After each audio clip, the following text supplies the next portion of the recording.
Welcome everyone, this is Kerjims channel. Now we are back to our new episodes of True Similarity Champions and Comparisons, featured by Wild Rift, League of Legends versus the Mobile Legend Bang Bang.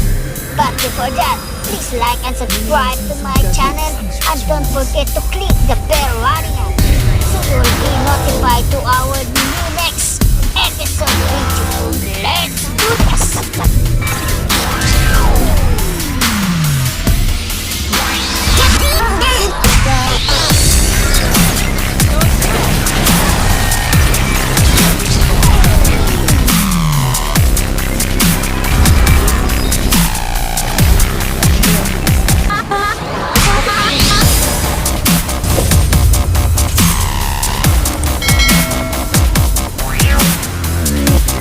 The story begins around 20 years ago.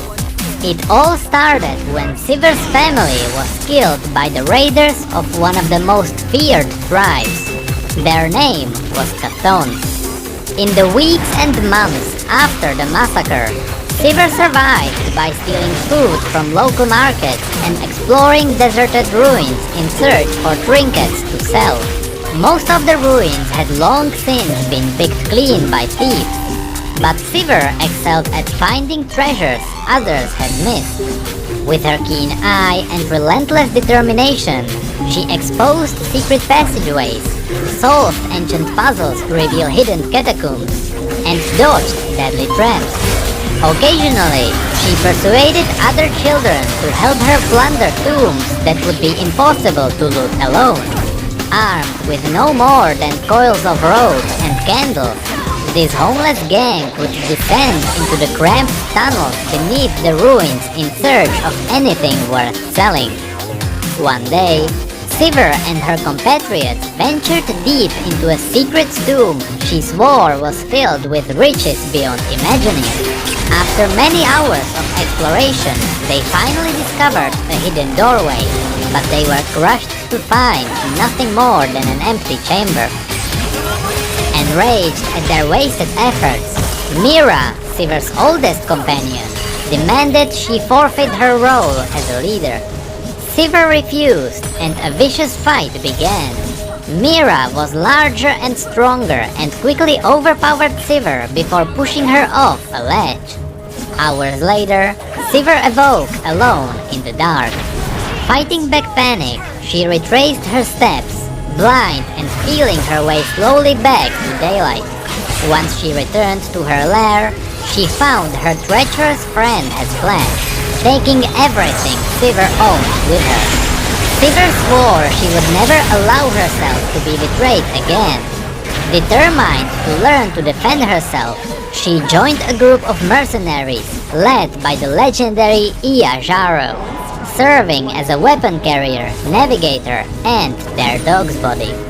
For years, Sivir slept with a dagger tucked under her blanket. She placed no trust in Jaro's warriors, knowing their only loyalty was to coin, but she still wanted to learn all she could. Every day, Sivir trained to fight, practicing with determination and dueling other young mercenaries. Sivir's unwavering dedication and swift-growing skill caught the eye of Jaro herself, who took Sivir under her wing, an honor few received.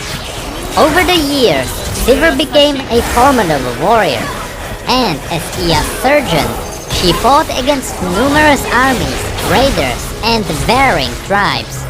When the wars ended, the mercenaries struggled to find paying work.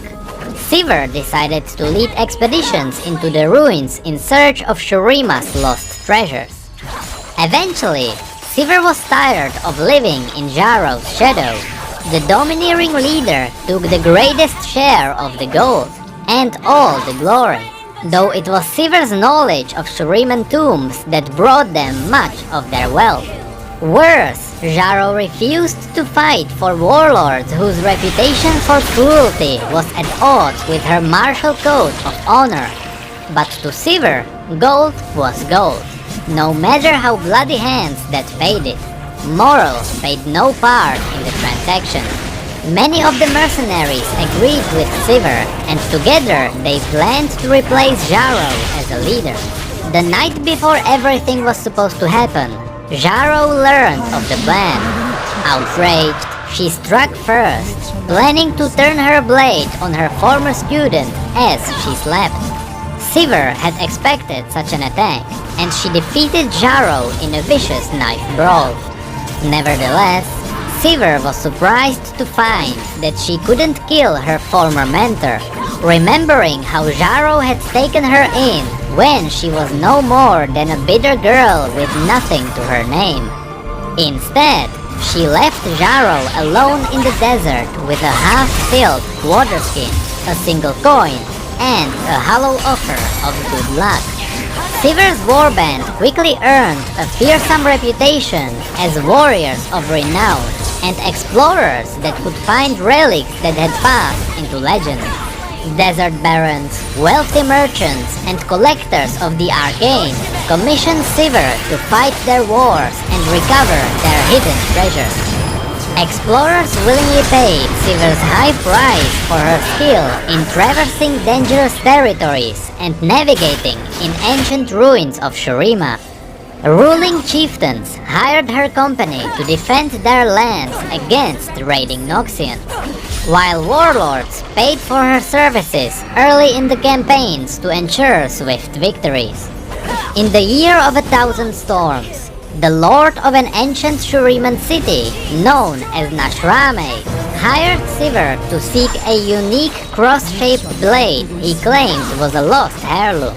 He sent his personal guards along with her to guarantee its retrieval, and after a search that lasted many months, Sivir finally located the weapon.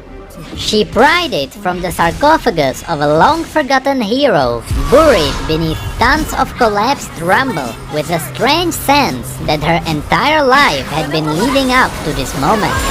The weapon shone with gold and emeralds, and though it was ancient, its edge was as sharp as if it had been forged that day. Sivir was mesmerized by the crossblade, feeling as if it had been waiting for her. When the captain of the Nashrame Guard demanded they return to their lord with his prize, Sivir knew she could never give it up. Sivir threw the crossblade in a curved arc, and marveled it as it decapitated not only the captain but the 3 men behind him before returning to her hand. Never had a weapon felt so natural in her grip, so powerful to throw. She fought her way from the tomb to emerge triumphant with the lord of Nashrame's men dead behind her. Tales of Sivir's exploits and ferocity in battle were already well known within Shurima, but as her legend grew, her reputation spread beyond even the desert lands. In Noxus, stories of her deeds reached the ears of Cassiopeia, an ambitious noblewoman who desired a relic she believed was hidden in the heart of the desert. Cassiopeia had no shortage of coin, and she hired Sivir as her guide to plunder the depths of the long-lost capital of Shurima. Although she instinctively distrusted Cassiopeia, Sivir was not about to turn away such a profitable expedition. As they descended deeper into the twisting catacombs of the buried city, many of Sivir's mercenaries were killed by deadly traps, but Cassiopeia refused to turn back. After days of endless descent into darkness, Sivir and Cassiopeia finally reached a golden room with ancient emperors and ascended warriors with bestial heads carved into the walls. Most of the buried structures they had seen were shattered from millennia spent beneath the sands, but this wall was perfectly intact. Sivir felt her blood stir as she gazed at the carvings. She didn't know why, but she felt as if she recognized it from somewhere else. In that moment, her fate was sealed. Cassiopeia took advantage of Sivir's distraction and rammed a blade through her back. Sivir collapsed in agony. Cassiopeia then pried Sivir's blade from her grasp as her senses dimmed like a gathering candle. As warmth faded from Sivir's body, death closed in. But fate was not yet done with Sivir. As her lifeblood drained, her ancestor, the long-dead Emperor Azir, was resurrected by the echoes of royalty within her blood. He carried her body to the Oasis of the Dawn, a sacred pool once brimming with healing water. Dry for thousands of years, it now overflowed with crystal water at Azir's presence. The healing waters enveloped Sivir's body, miraculously undoing the fatal wound dealt to her by Cassiopeia. Sivir opened her eyes, dazed and uncomprehending, as if dragged from a dream. A vaguely familiar face looked down at her with kindness, and Sivir blinked, unsure if she was alive or dead. As she looked around, she saw the capital city of Shurima rising up in all its glory. Even the legendary sun disk emerged from sands to reveal itself. With Azir's return, the ancient city was restored to its former majesty. Sivir had grown up hearing tales of the legendary Ascended, but though only children and fools believed in such fantasy, surrounded by a city that stone by stone restored itself from nothing, and confronted by a long-dead emperor who spoke of its enduring bloodline and vision of a reborn kingdom, Sivir was shaken to her core. Everything she had ever believed in was cast into doubt. With his words still ringing in her ears, she retreated to her life as a mercenary, taking solace in everyday fighting for coin. She struggled to accept she might be the heir to a forgotten empire, and she tried to put such thoughts out of her mind. Even if everything Azir said were true, she was sure no one could unite the tribes of Shurima. The most powerful warlords could command small territories for a time with enough gold and warriors, but the land would never rally beneath a single banner, let alone bow to one man, even if he truly was an ancient emperor. As Azir strives to re-establish his once mighty empire, Sivir is tormented by increasing doubts as to whether she can fully return to her former life. She was given a second chance. Now she must choose her path and forge a new legacy. And that's where Sivir's story ends. What we are left with now are the mystical beings such as Karrie, Rammus, and Amumu, but more about them in the next video. For now, thank you so much for watching this video. If you have enjoyed it, feel free to rate this video, and if you are a newcomer, feel free to browse the lore of any other champion that you may find.